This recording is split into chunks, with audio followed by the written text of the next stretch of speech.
My name is Ryan Timer, and I'm class of 2010, and I'm a supervisor at PG&E doing metrics and reporting in the Office of the CIO. Yeah, so my parents were actually missionaries in Nigeria for 9 years. So when I grew up, our front yard was basically a giant dirt field, and we lived in a rural village, and my dad would do open air preaching out in that yard, and we had villagers in our house day in and day out. They were constantly there. And my mom, with almost no medical training, delivered several babies, just kind of whatever the villagers needed. She was there just to love and care for them. And it was a really sweet childhood. It was really fun. And so I was really sad when at the end of that we moved back to the U.S. And that transition was actually a really difficult transition. My dad, even with a master's degree, he couldn't get a job, and at one point he was delivering pizzas. That was a tough transition, but eventually they kind of landed on their feet. They taught for a little bit, and then they served as pastors at our church growing up, and they really tried to love the people there. They were doing ministry many different nights of the week. On Sundays they'd be gone most of the day, and I remember at several times they even had different people from our church live with us. I think 3 different times different people were down and out. My parents just let them stay in our house, and that was something really precious, but it all kind of came to a grinding halt.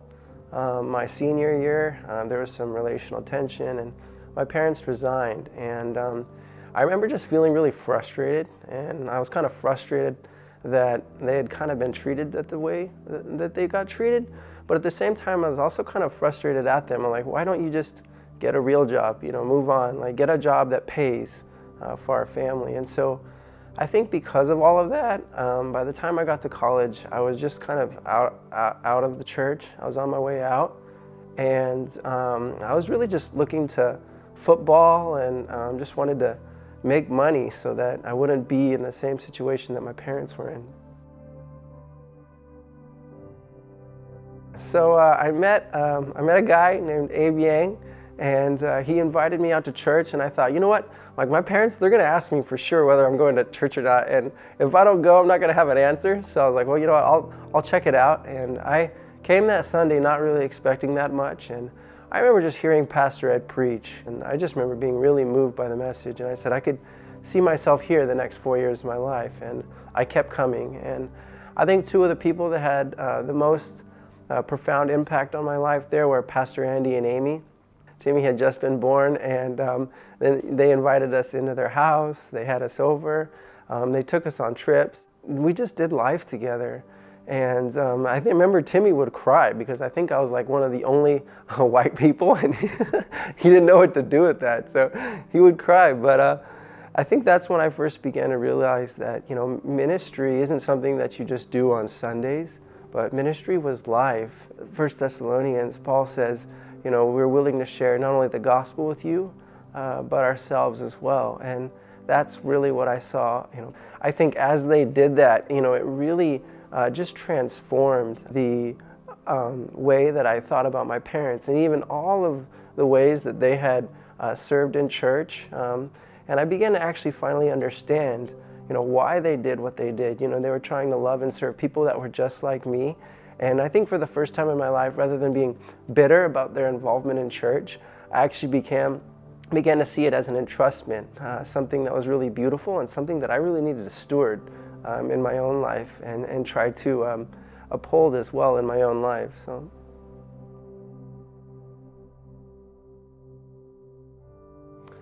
Yeah, so Joey Liu was one of our youth, Element Youth, and he was going to go to Santa Cruz. He was going to be a banana slug.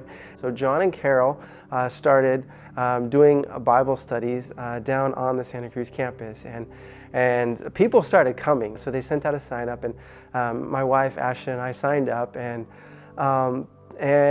we were really surprised that we got to be a part of it. And so we would join John and Carol and the Yangs, and the 6 of us would drive down the windy 17 about 2 or 3 times a week, and it was about 2 hours. We'd go after work, and those were long trips. We were tired, and yet we would talk to people. We would do Course 101. We'd do life groups on the lawn, and it was just really exciting. And despite how tired we were, it was totally all worth it. Every night we would just be driving back, and despite what we went through, we were just excited to hear from each other how God was working in people's lives. I remember one of the drives down to Santa Cruz with John and Carol, and I remember just asking, how can we be an Acts 2 church from 2 hours away? And just fast forward, just months later, we decided to move down. And it was really exciting. It was really exciting. We could have the students over, we could have them in our homes. And that was really neat. But at the same time, there are different costs, that we paid as in moving down. I think our place was, 50% less space, and we paid about 25% more. And at the time, Ashton didn't have a job yet, and yet we moved down. And despite all of that, it was just really exciting. It was like finally we could be right near campus. We could have people in our homes, so it was exciting.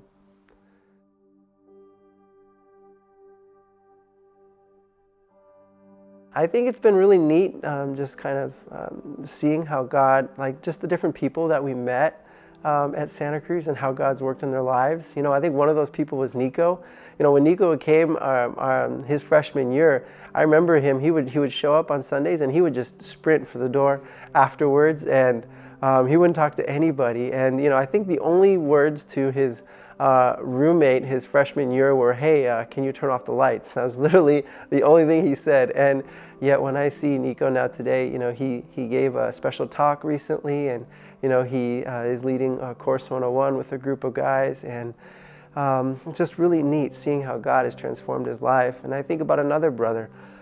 His dad was in jail, spent a lot of time in the foster care system, and just a really difficult background. And yet he came to our church. He became Christian, and God really transformed his life. And now he's just he's a better older brother, and I've seen him become just even a better son in the way that he's caring for his family. And now seeing him graduate and want to serve alongside us in our Santa Cruz ministry has just been so precious. And I'm just really thankful just to see how God has just transformed different people's lives, and that we get to be a part of that.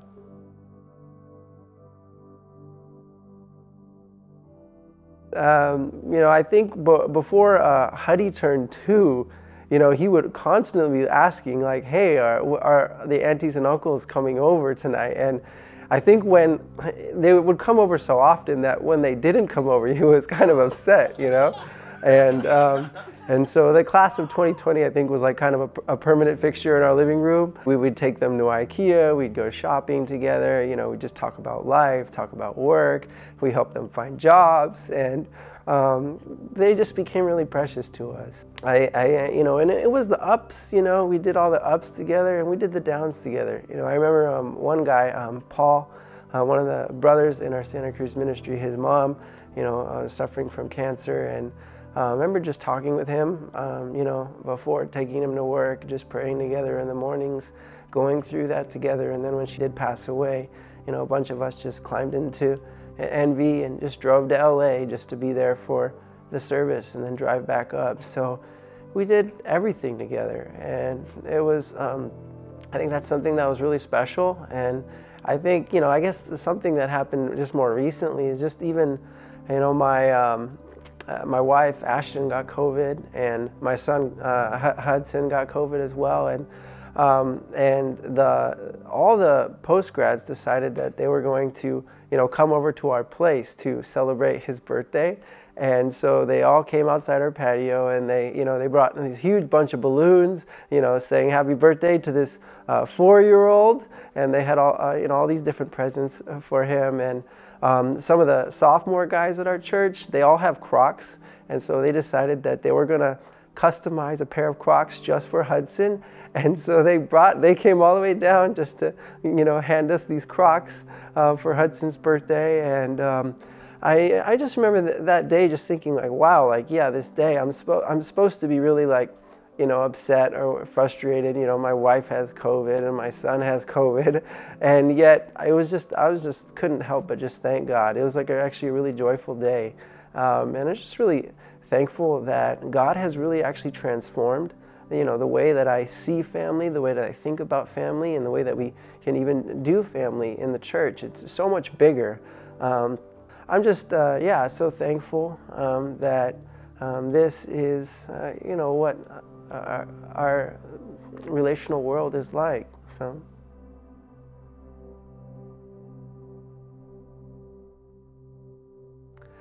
Yeah, so I think one of the hardest things about ministry was just at the end of our first year in Santa Cruz. That was a really tough time. We had a bunch of guys. They were fun. They really they were growing. A lot of them were taking Course 101, and I'd spend a couple hours preparing, thinking about them, praying for them, and delivering that Course 101 content, and they were growing.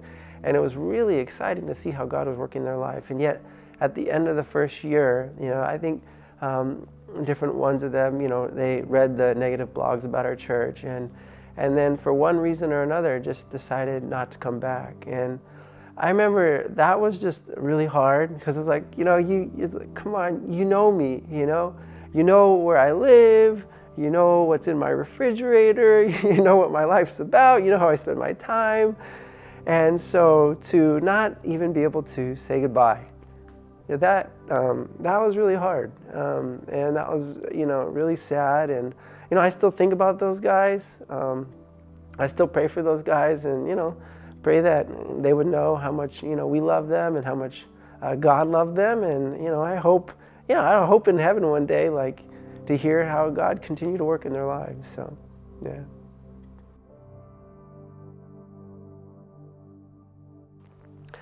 I think the thing that keeps me going the most is just the fact that God loves me. I'm just a sinner. I all these ways I don't quite work right, and yet God loves me, and He forgives me, and He has totally redeemed my life, and that's just something I don't deserve, and I think the gospel just never gets old. And I think the second thing that keeps me going is just lives transformed.